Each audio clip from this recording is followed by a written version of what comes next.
अब वो है ओल्ड पेंशन पर हंगामे की। देखिए, आज बिजली बोर्ड के जो कर्मचारी हैं उन्होंने ओल्ड पेंशन की मांग और कुछ बाकी मांगें जो उन कर्मचारियों की हैं जो सर्विस बोर्ड में हल होनी थी, उनको लेकर आज अलग अलग जगह पे धरना प्रदर्शन किया है। और यहां पे अगर मैं बात करूं तो बिजली बोर्ड का जो मुख्यालय है वहां पर यह प्रदर्शन किया गया है और 1 हफ्ते की मोहलत दी गई है। यह मोहलत दी गई है बिजली बोर्ड को, बिजली बोर्ड प्रबंधन को, राज्य सरकार से मामला टेकअप करके इस बारे में डिसीजन कराने का। अब देखिए, प्रिंसिपल सेक्रेटरी फाइनेंस अब भी नहीं है, बिजली बोर्ड के जो चेयरमैन है वो चार्ज दिया राजीव शर्मा को, वो तो खैर यहां हैं।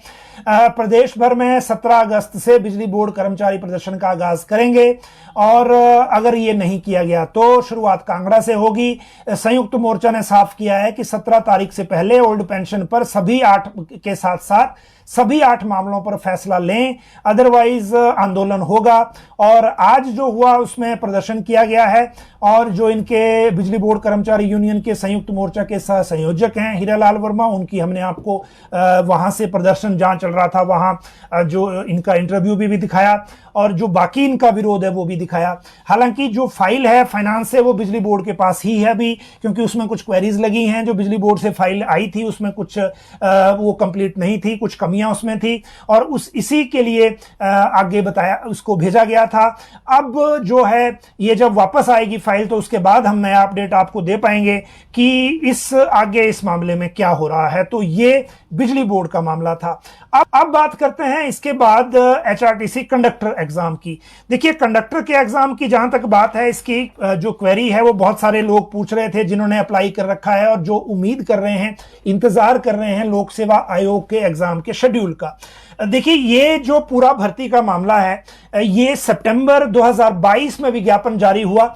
पोस्ट कोड है इस कंडक्टर की भर्ती का 1031। ये जो विज्ञापन था ये पूरा का पूरा 1000 प्लस पोस्ट कोड का ही था और इसमें ये भर्तियां आगे हो नहीं पाई क्योंकि जो आवेदन ये अभी ले पाए थे, इसमें ये बताया जा रहा है कि 44,000 के आसपास आवेदक इसमें आए थे, लेकिन फिर बोर्ड भंग हो गया और ये पूरा मामला दे दिया लोक सेवा आयोग को। लोक सेवा आयोग ने इसको नए सिरे से नोटिफाई किया और आवेदन लोक सेवा आयोग ये कह रहा है कि हमारे पास अभी 32,000 के आसपास आवेदन आए हैं। लेकिन एचआरटीसी कंडक्टर की भर्ती में एक सबसे ट्रिकी सिचुएशन ये हो गई है कि जो फीस है वो क्या दोबारा लगेगी, दोबारा देनी पड़ेगी या फिर, क्योंकि बहुत सारे जो कैंडिडेट हैं उनके पास पिछली जो फीस दी गई है उसका सबूत नहीं है, कईयों के पास रिसीट नहीं है, ऑनलाइन रिकॉर्ड नहीं है। और लोक सेवा आयोग का कहना है कि वो खुद अगर जब तक सबूत नहीं देंगे, रिसीट नहीं देंगे इस फीस की, तो फिर हम इसमें जो फीस है वो माफ नहीं कर पाएंगे, दोबारा लेनी होगी।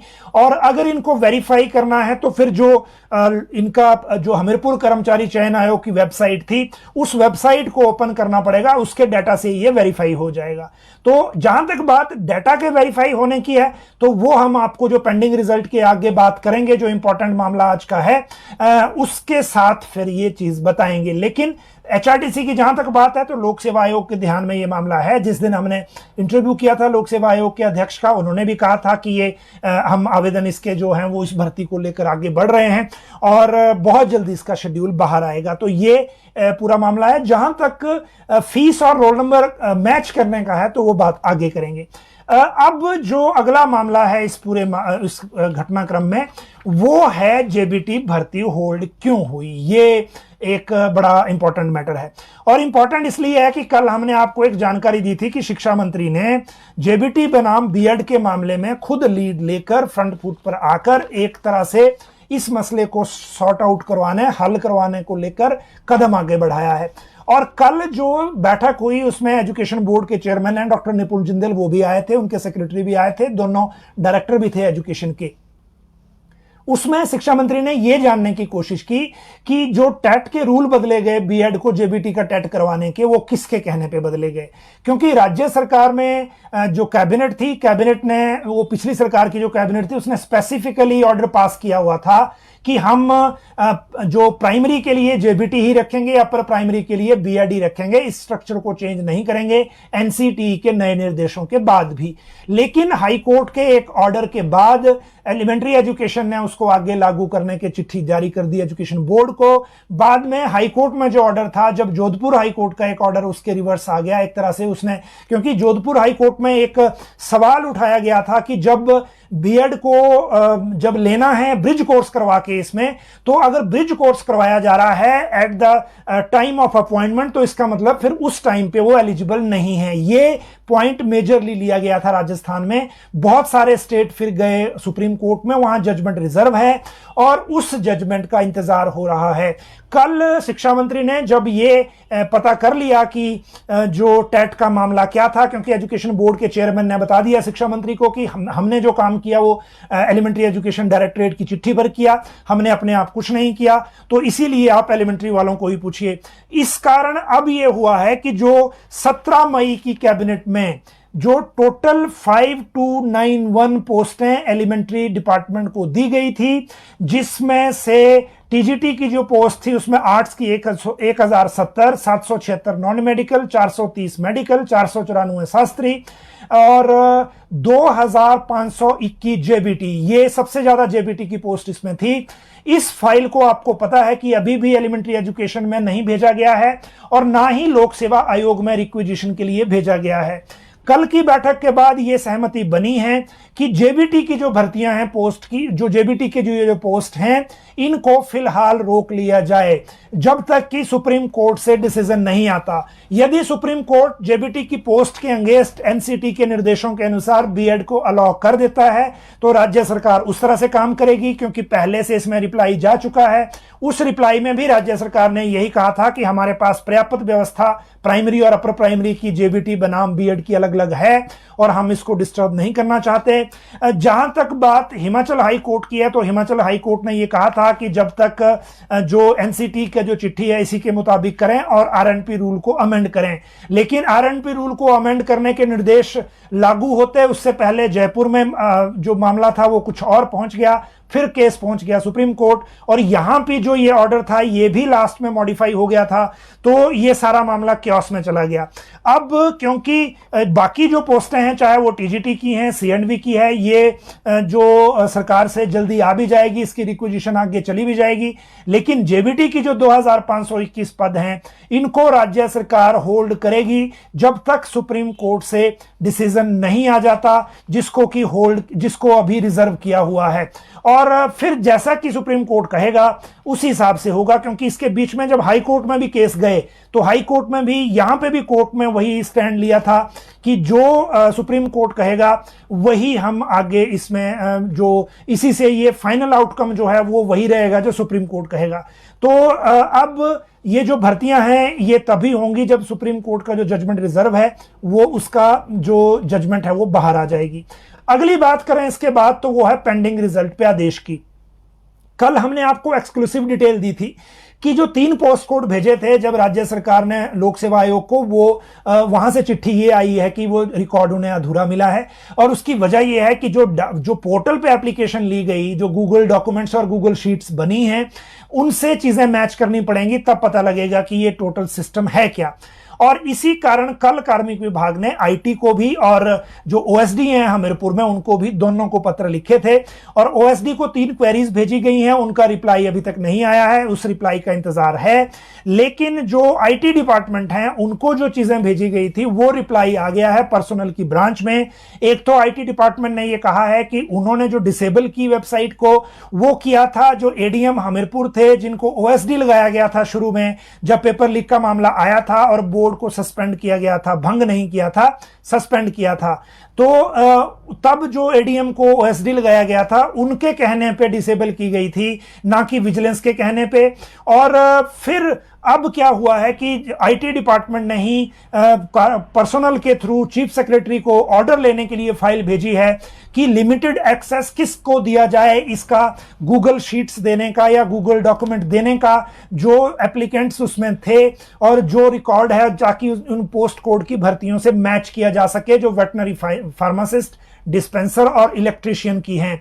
और उसके बाद जब ये मैटर सॉर्ट आउट हो जाएगा फिर जाकर जो 56 पद अगले हैं 20 पोस्ट कोड के, उनकी बारी आएगी। और फिर जो एक इंतजार किया जा रहा है FIR वाली पोस्ट का, जिनमें कंडीशनल हम बात कर रहे हैं और जिनमें लैब से जो फॉरेंसिक से जो रिपोर्ट आएगी, फॉरेंसिक की रिपोर्ट का इंतजार किया जा रहा है, उसकी फिर बात अलग से होगी। तो ये आज के जो इंपॉर्टेंट मैटर हैं वो हैं। और लेकिन अभी मुख्य सचिव ने ये कंफर्म किया था, क्योंकि ये 4 बजे के आसपास की बात है कि ये फाइल उनको आ गई है और आज ही ये मामला वापस चला जाएगा, ताकि लोक सेवा आयोग ने एक्सेस लेनी है या फिर OSD ने लेनी है, जो अभी बनाए हैं हमीरपुर में, तो उनको दे देंगे, ताकि जो ये रिकॉर्ड है लोक सेवा आयोग को क्लियरली मिल जाए और ये 3 पोस्ट कोड जो भेजे हैं, इन पोस्ट कोड को लेकर जो रिजल्ट है वो डिक्लेयर हो जाए। ये मेजर अपडेट आज की यही है कि पेंडिंग रिजल्ट को लेकर जितनी भी अभी तक प्रोसेस चल रहा है और जितना भी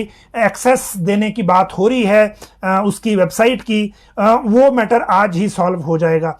जहां तक बात रिक्विजिशन की है, तो मुख्य सचिव ने कार्मिक विभाग को ही ये रिपोर्ट देने को भी कहा है कि जो बाकी रिक्विजिशन गई हैं लोक सेवा आयोग को, वो कितनी हैं बाकी विभागों से। क्योंकि आपको याद है कि जो 300 पोस्ट कोड 965 जिसकी वजह से शुरू में पेपर लीक का मामला सामने आया था या ध्यान में आया था, उसको लेकर भी अभी जो है उसको लेकर भी अभी ये क्लैरिटी होनी है कि वो भर्ती कब होगी। और जो सितंबर में एडवर्टाइज हुई थी पोस्टें, उनको लेकर भी कि वो लोक सेवा आयोग में किस स्तर पे पेंडिंग है। तो इन सारी चीजों को लेकर जो एक रिपोर्ट मुख्य सचिव ने मांगी है, जब ये रिपोर्ट आ जाएगी तो उसके बाद पता लगेगा कि अगली भर्तियों को लेकर सरकार क्या स्टेप लेती है। क्या उन 20 पोस्ट कोड में से आगे जाते हैं या फिर जो नई रिक्विजिशन है उनको आगे बढ़ाने को लेकर सरकार कहती है। तो ये पेंडिंग रिजल्ट की बात हो गई। अब एक और सूचना आपके लिए जो इस घटना के अलावा आ रही है, जो 10वीं और 12वीं के जो बच्चे हैं उनके लिए, वो ये है जो शिक्षा मंत्री की तरफ से आ रही है कि स्कूल शिक्षा बोर्ड ने जो परीक्षा पास करने वाले 10वीं और 12वीं के विद्यार्थी हैं उनको 2023 के जो सर्टिफिकेट हैं उनको उपलब्ध करवाने का फैसला किया है। 100 रुपये शुल्क के साथ ये मिलेंगे और ये शेड्यूल जो है इसका वो जो स्कूल शिक्षा बोर्ड है उनकी वेबसाइट पर मिल जाएगा। और जहां तक राशन कार्डों की EKYC की बात है, जो 15 अगस्त तक का जिनका टाइम दिया गया था, उसको 31 अगस्त तक राज्य सरकार ने बढ़ा दिया है, क्योंकि बहुत सारे अभी अपना EKYC नहीं कर पाए थे। तो जिनके पास राशन कार्ड है, 16 लाख के आसपास उपभोक्ता हैं परिवार, ये जिन्होंने अपना EKYC नहीं करवाया है वो अपना EKYC पहले करवा लें। 31 अगस्त तक ये जो शेड्यूल है उसको बढ़ा दिया गया है। अब बात करते हैं आज की सबसे बड़ी खबर की, जो कल हाई कोर्ट से ऑर्डर आया था उसकी। और ये इसलिए बड़ी खबर मैं कह रहा हूं क्योंकि अभी देखिए, जो पेंशनरी बेनिफिट के लिए जो आपकी कॉन्ट्रैक्ट की सर्विस है उसको काउंट करने के ऑर्डर तो कोर्ट से आते रहे हैं। 2003 से लेफ्ट आउट जो एक बच गए थे वो सुप्रीम कोर्ट गए थे, उनकी जजमेंट का अभी भी इंतजार है। उनकी पिटिशनर्स जो हैं उनका कहना है कि उनके पक्ष में फैसला हुआ है, लेकिन अभी जजमेंट अपलोड नहीं हुई, तो वो इंतजार हम अलग से कर रहे हैं। लेकिन इसके बीच में हाई कोर्ट से एक फैसला आया है, हालांकि ये सिंगल जज का है, और ये जो फैसला है ये है अर्न्ड लीव को लेकर।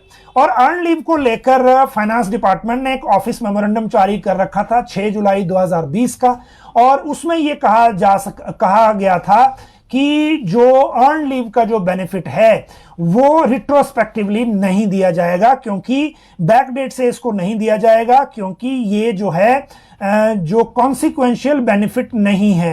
ये जो अर्न लीव है वो कॉन्सिक्वेंशियल बेनिफिट नहीं है, इसीलिए बैक डेट से इसका लाभ नहीं दिया जा सकेगा। ये था ऑफिस मेमोरेंडम 6 जुलाई 2020 का। कल हाई कोर्ट में सत्येन वैद्य जो न्यायाधीश हैं उनकी कोर्ट ने इसको क्वैश कर दिया, इसको रद्द कर दिया, और रद्द किया Sunita Sangroli versus state of HP case में, जिसका नंबर है CWP 5043। 2022 का ये केस है। और इसमें जो कही गई हैं चीजें मैं वो भी आपको बता दूं। ये सिर्फ ऑपरेटिव पार्ट आप समझिए, बाकी मैंने आपको बताया कि हाई कोर्ट की वेबसाइट पे अवेलेबल है CWP 5043 ऑफ 2022, और इसमें instruction issued vide office memorandum dated 6 July 2020, जो मैंने पहले आपको बताया, by the finance department of state government can not be sustained for the reason detailed above. Even otherwise, the CCS rules 1972 do not provide for any embargo on the grant of benefit of earned leave from retrospective date. In result, the petition is allowed. Office memorandum dated 6 July 2020 is quashed and set aside. Respondent are directed to grant benefit of earned leave to the petitioner from the initial date of regularization, जो 25/6/1997 है, with 8 weeks from today. ये जो order है, और ये earn leave पे order है, reportable है, लेकिन क्या सभी पे लागू होगा? आज हमने जब इसके बारे में फाइनेंस डिपार्टमेंट से पूछा तो उन्होंने कहा कि पहली बात तो ये कि जब ऑर्डर आएगा तो उसके बाद उसकी मेरिट पे उसकी बात करेंगे। दूसरी बात उन्होंने कहा कि केस टू केस बेसिस पे, एम्प्लॉय टू एम्प्लॉय बेसिस पे भी कई बार नेचर चेंज होता है। और तीसरी बात यह है कि अगर सिंगल जज का है तो फिर एलपीए में भी सरकार के पास एक ऑप्शन होती है डिवीजन बेंच में जाने की। तो ये एक चीज है। और वैसे भी फाइनेंस डिपार्टमेंट का ये एक मानना है कि जो लीव एनकैशमेंट, अर्न लीव की जो लीव एनकैशमेंट है, वो जो है कॉन्सिक्वेंशियल बेनिफिट नहीं है।